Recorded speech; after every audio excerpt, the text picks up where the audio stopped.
Aku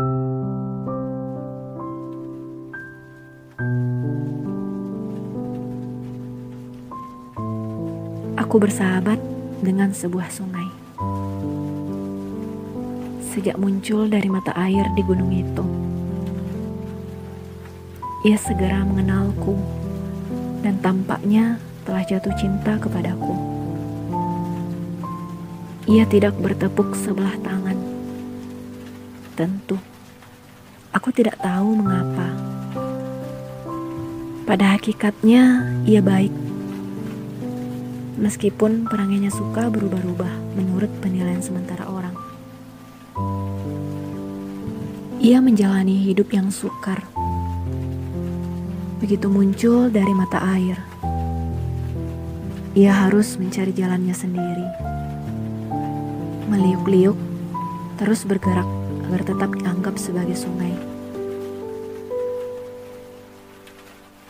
Kami selalu bercakap-cakap tentang segala sesuatu yang ditempuhnya. Katakanlah kesukaran hidupnya. Lereng, gunung, hutan, daerah yang terjal, berbatu-batu lembah yang tak terbayangkan luasnya. Malah di beberapa tempat ia harus terjun beberapa ratus meter tingginya. Dan orang merayakannya. Di musim hujan, air yang tercurah dari langit sering tidak bisa ditampungnya. Bahkan, ia yang berasal dari mata air di gunung itu seolah-olah lenyap begitu saja dalam banjir yang konon bisa menghanyutkan apa saja. Tetapi ia tidak pernah mengeluh. Dan oleh karenanya, aku bahkan semakin mencintainya. Di dalam perjalanan hidupnya yang sukar itu, aku senantiasa menemaninya. Aku diam-diam mencintai kelokan-kelokan yang jika dipandang dari atas tampak seperti lukisan abstrak.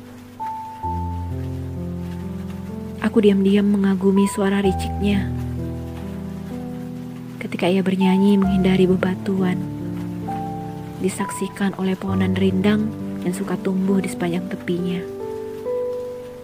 Apalagi jika kebetulan ada beberapa ekor burung yang berkicau di ranting-ranting pohon itu.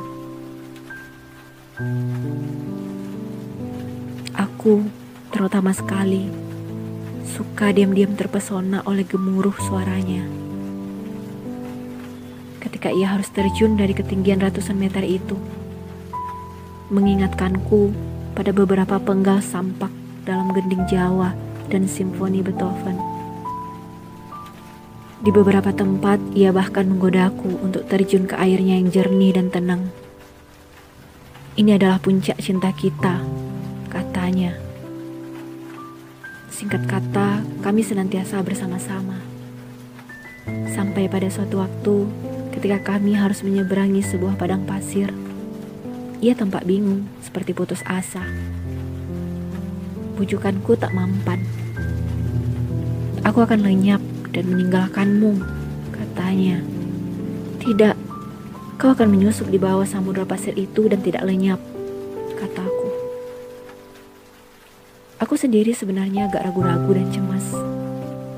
Namun aku yakin bahwa cinta kami tidak mungkin dipisahkan, bahkan oleh padang pasir.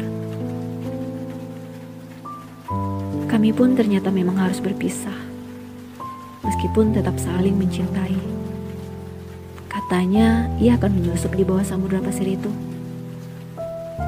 Sementara aku diharapkannya untuk terus saja menempuh perjalananku. Dalam perjalananku di bawah matahari yang terik, yang selama ini telah menjadi saksi cinta kami bisa saja bertemu dan melepas rindu. Untuk itu, aku harus menggali dan terus menggali tanpa putus asa, agar bisa mencapainya jauh di bawah sana. Hanya dengan begitu, ia bisa muncrat ke atas dan menjelma menjadi genangan air kecil. Itulah wujud cinta kami.